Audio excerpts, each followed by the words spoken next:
வணக்கம். நாம இன்னைக்கு ஒரு தொகுதியோட கதைய ரொம்ப ஆழமா பார்க்க போறோம். பாருங்க, ஒவ்வொரு தொகுதிக்குள்ளேயும் ஒரு கதை இருக்கும். அது வெறும் எலெக்ஷன் நம்பர்ஸ் பத்தின கதையா இருக்காது. அது அந்த மண்ணோட கதை. அங்க வாழ மக்களோட அன்றாட வாழ்க்கை, அவங்களோட வலி, அவங்களோட நம்பிக்கை, கனவு, இதெல்லாம் சேர்ந்த கதை. நாம இன்னைக்கு பார்க்க போறது டாக்டர் ராதாகிருஷ்ணன் நகர், அதாவது நம்ம ஆர்கே நகர் தொகுதிய. இது ஒரு வெறும் அரசியல் அலசல் இல்ல, டேட்டாவை வச்சு ஒரு தொகுதியோட வளர்ச்சி பாதைய ஆழமா புரிஞ்சுக்க போறோம். அரசியல் கட்சிகளோட சண்டைகள், தலைவர்களோட முழக்கங்கள், இதுக்கெல்லாம் பின்னாடிதான் இந்த தொகுதியோட உண்மையான ஆன்மாவே இருக்கு. அது எங்க இருக்கு தெரியுமா? இங்க வாழ்ற மக்களோட ஒவ்வொரு நாள் போராட்டத்துல இருக்கு. காலையில எந்திரிச்சா தண்ணி பிரச்சனை, ராத்திரி படுக்கும்போது பிள்ளைங்களோட எதிர்காலத்தை பத்தின கனவு, இது எல்லாமே இந்த கதையோட ஒரு அங்கம்தான். வாங்க, இந்த கதையை இன்னும் ஆழமா பார்க்கலாம். சரி, ஒரு பகுப்பாய்வா ஆரம்பிக்கிறதுக்கு முன்னாடி நாம முதல்ல அந்த இடத்தோட நாடி துடுப்ப தெரிஞ்சுக்கணும். இங்க யார் இருக்கா, அவங்களோட சமூகம் எப்படி இருக்கு, அவங்களுக்கு உண்மையிலே என்ன தேவை? ஆர்கே நகர் இது 100% ஒரு நகர்ப்புற தொகுதி. வாங்க, முதல்ல இங்க இருக்கிற மக்கள் தொகை அமைப்பு எப்படி இருக்குன்னு பார்க்கலாம். இந்த டேட்டா ரொம்ப ரொம்ப முக்கியம். பாருங்க, ஆர்கே நகர்ல பல தரப்பட்ட மக்கள் வாழ்றாங்க. இங்க கிட்டத்தட்ட 27% ஆதிதிராவிட சமூகத்தினர் இருக்காங்க. அவங்க தான் இங்க மிகப்பெரிய சமூக குழு. அதுக்கடுத்து நாயுடு சமூகத்தினர் ஒரு 20%, மீனவர் சமூகத்தினர் ஒரு 15%, அப்புறம் இஸ்லாமியர்கள் ஒரு 9.5%, கிறிஸ்தவர்கள் ஒரு 7.25% இருக்காங்க. இது வெறும் நம்பர்ஸ் இல்ல. ஒவ்வொரு சமூகத்துக்கும் அவங்கவுங்க தேவைகள், அவங்கவுங்க எதிர்பார்ப்புகள், குறைகள்னு தனித்தனியா இருக்கும். ஒரு நல்ல நிர்வாகம்னா இது எல்லாத்தையும் சமமா பார்க்கணும்.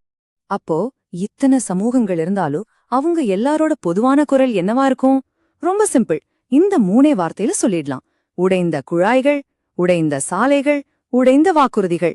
பல வருஷமா ஒழுங்கான குடிதண்ணீர் இல்ல, ரோடு சரியில்ல, சுகாதாரம் படுமோசம், படிச்ச பசங்களுக்கு வேலை இல்ல. இதுதான் இங்க யதார்த்தமா இருந்திருக்கு. இததான் நாங்க தேவ் கேப் இண்டெக்ஸ்னு சொல்றோம். அதாவது வளர்ச்சி இடைவெளி குறியீடு.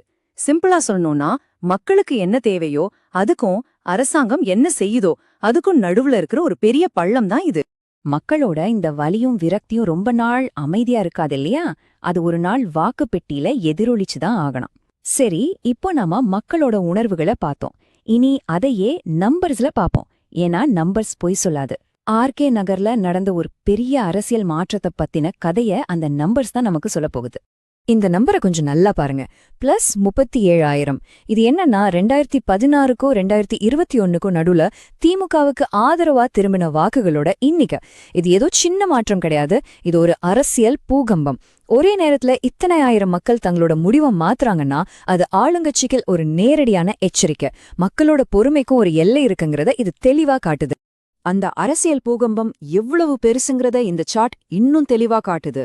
இங்க பாருங்க, 2016ல அதிமுகவுக்கு கிட்டத்தட்ட 56% வாக்குகள். ஆர்கே நகர் அவங்களோட கோட்டை.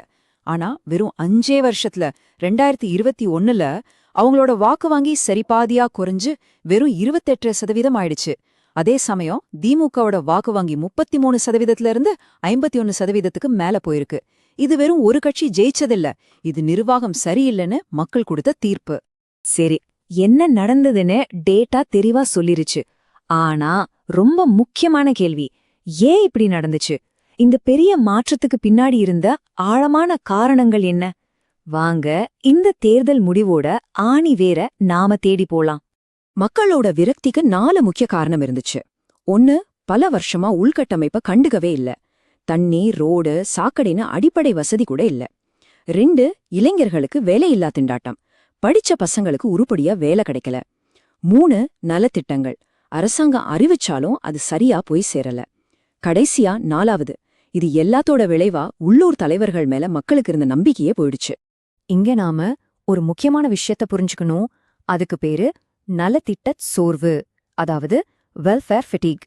மக்கள் நலத்திட்டங்களை வேண்டான்னு சொல்லல, ஆனா எலெக்ஷன் நேரத்துல மட்டும் கொடுக்கற தற்காலிக இலவசங்களுக்கு பதிலா அவங்க வாழ்க்கைய நிரந்தரமா மாத்திர தீர்வை கேக்குறாங்க. எங்களுக்கு நல்ல ரோடு கொடுங்க, வேலை வாய்ப்பு கொடுங்கன்னு கேக்குறாங்க. தற்காலிக நிவாரணங்களை விட நிரந்தரமான கண்ணியம்தான் உங்களுக்கு முக்கியம். இது வாக்காளர்கள் எவ்வளவு தெளிவா இருக்காங்கன்னு காட்டுது. இந்த நேரத்துல நாம ஒரு முக்கியமான விஷயத்த மனசுல வச்சுக்கணும்.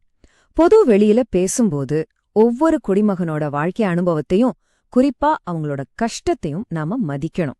அது ஒரு பொறுப்பு.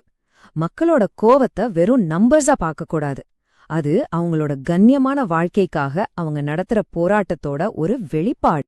இப்படி ஒரு அரசியல் சூழல்ல ஒரு வெற்றிடம் உருவாகும்போது அதை நிரப்ப ஒரு புது சக்தி கண்டிப்பா வரும். அது இயற்கை. இங்க அந்த இடத்துக்கு தமிழக வெற்றி கழகம், அதாவது தவக, ஒரு புது போட்டியாளரா வராங்க. சரி, அவங்களோட வியூகம் என்ன, அவங்களோட பலம் என்னன்னு இப்போ நாம பார்க்கலாம். இந்த டேபிள்ல பாத்தீங்கன்னா ஒரு விஷயம் தெளிவா புரியும். மத்த கட்சிகளை மாதிரி தவைக கிட்ட பெரிய கட்டமைப்பு, ஆபீஸ், தொண்டர்கள்னு இப்போதைக்கு இல்லாம இருக்கலாம். அது ஒரு பலவீனம்தான். ஆனா அவங்க கிட்ட மத்த யார்கிட்டயும் இல்லாத ஒரு மிகப்பெரிய பலம் இருக்கு. அதுதான் அதோட தலைவர் விஜயோட மக்கள் செல்வாக்கு.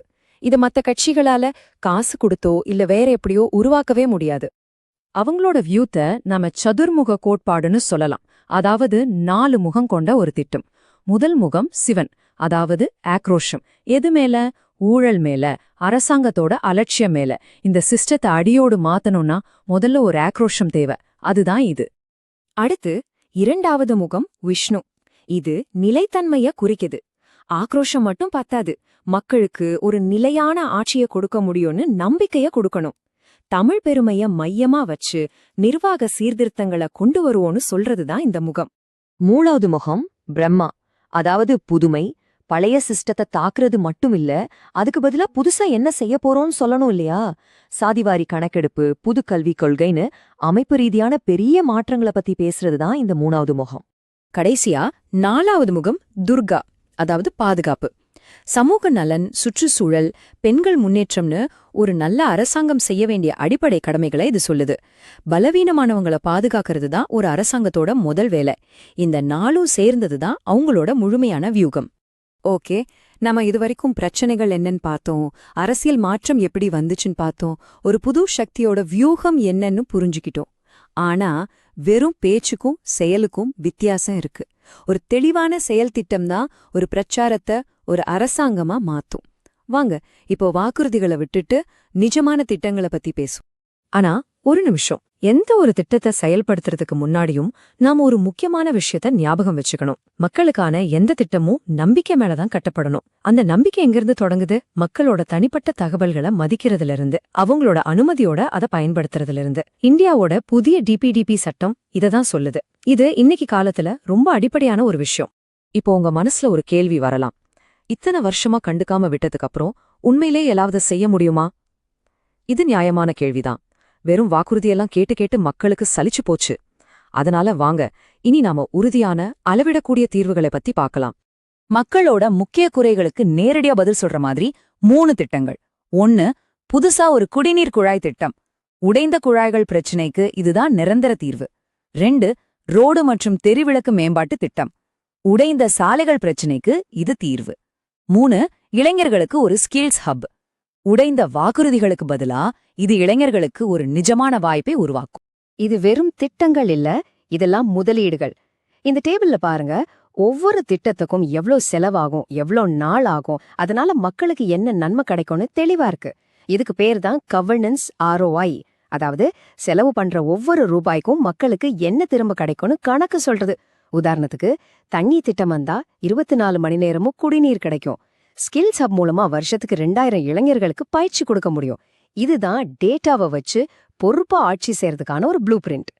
நாம இந்த பகுப்பாய்வோட கடைசி கட்டத்துக்கு வந்துட்டோம். RK நகர் கதை நமக்கு என்ன சொல்லுது? அரசியல்ல உண்மையான சவால் எலெக்ஷன்ல ஜெயிக்கிறது மட்டும் இல்ல, மக்களுக்கும் அவங்கள ஆள்றவங்களுக்கும் நடுவுல உடைஞ்சு போன நம்பிக்கைய திரும்ப கட்டுறதுதான் மிகப்பெரிய சவால். அது ஓட்டு போடுறதோட முடியற விஷயம் இல்ல, அது ஒரு பெரிய பயணம்.